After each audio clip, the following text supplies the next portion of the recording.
السلام عليكم ورحمة الله وبركاته. ازيكم يا بنات؟ عاملين ايه؟ رب تكونوا بخير ان شاء الله. النهارده هنعمل مع بعض احلى واجمل فراخ مشوية بتتبيلة خرافية، طعم وريحة ولون زي العسل. شايفين ما شاء الله شكلها يفتح النفس.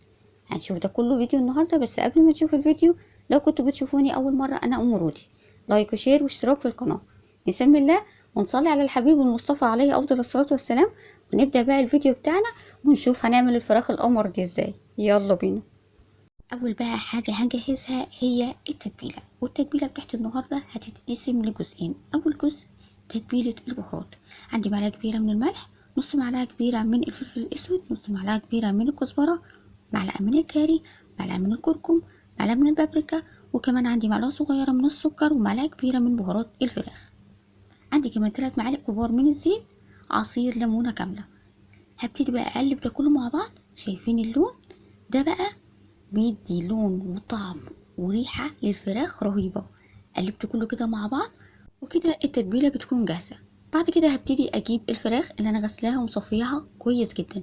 لازم الفراخ تتصفى قبل ما تنزل في اي تتبيلة، انا مش عايزة الفراخ يبقى فيها اي مية. تمام. بعد كده هبتدي ان انا اقلب الفراخ مع التتبيلة كويس جدا. انا عايزة كل قطعة من الفراخ توصل لها التتبيلة دي. انا عايزة بقى الفراخ تتشرب التتبيلة دي كويس جدا. وبعد كده اغطي الفراخ وهسيبها في التلاجة من نص ساعة لساعة، مش اقل من كده. انا عايزة بقى الفراخ تتشرب التتبيلة القمر دي. نيجي بقى هنا نجهز الجزء التاني من التتبيلة. في الخلاط بقى، في الكبة، اي حاجة موجودة عندك مشي بيها. عندي طماطمتين، بصلاية كبيرة، وكمان عندي واحد من الفلفل الرومي، ممكن بقى تستبدلوه فلفل حار لو بتحبوا. هبتدي بقى انزل بكله كده مع بعض. وعندي كمان نص معلقة من التوم المهروس، لو انت عندك توم صحيح هتحطي فصين من التوم، ربع كوباية من المية عشان تمشيلي الموضوع كده. وهبتدي بقى افرم ده كله مع بعض. بعد كده يا بنات هنزل بالتتبيلة على الفراخ. طبعا هنا هنقلب الفراخ كويس جدا مع التتبيلة، وهحطها في التلاجة لمدة ساعة، ساعتين، 3 زي ما تحبوا. ممكن تعملوها من بالليل لتاني يوم برضو زي ما تحبوا. كل ما تقعد وقت اطول في التتبيلة كل ما الفراخ هيبقى طعمها حلو قوي. ممكن كمان تحطوها في الفرن على طول، يعني لو انت مستعجلة مش هتقول لا. تمام. بس انا طبعا سبتها لمدة ساعتين في التلاجة، بس اهم حاجة نغطيها. جبت بقى الصينية اللي انا هسوي الفراخ فيها وحطيت الفراخ. هنا بقى قبل ما تحط الفراخ ممكن تحطوا تحت الفراخ بقى شرايح بصل، شرايح طماطم، شرايح بطاطس زي ما تحبوا.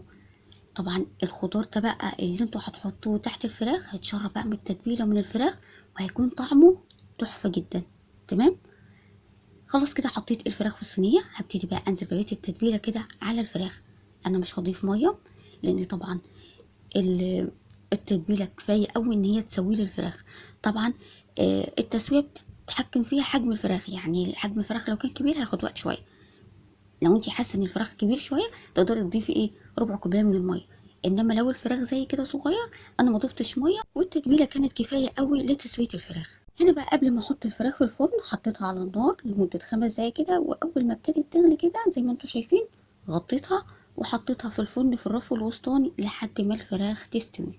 اول ما الفراخ تستوي كده وتاكدت خلاص ان هي استوت، شلت الغطا من عليها وسبتها تحت الشوايه تاخد لون ذهبي قمر كده زي ما انتم شايفين. ما شاء الله اللهم بارك يا بنات، طعمها كان خطير ولونها كمان تحفه. يعني انتوا عايزين تغمقوا اللون اكتر من كده زي ما تحبوا. الصوص كمان كان خطير بجد. تاكلوه بقى جنب رز، جنب عيش، زي ما تحبوا. الف هنا. بس بجد يا بنات جربوا الطريقه وان شاء الله هتعجبكم. بتمنى بقى البنات الفيديو يكون عجبكم وكمان الطريقه تكون عجبتكم. لو عجبتكم بقى متنسوش اللايك والشير والاشتراك في القناه. استودعكم الله والسلام عليكم ورحمه الله وبركاته.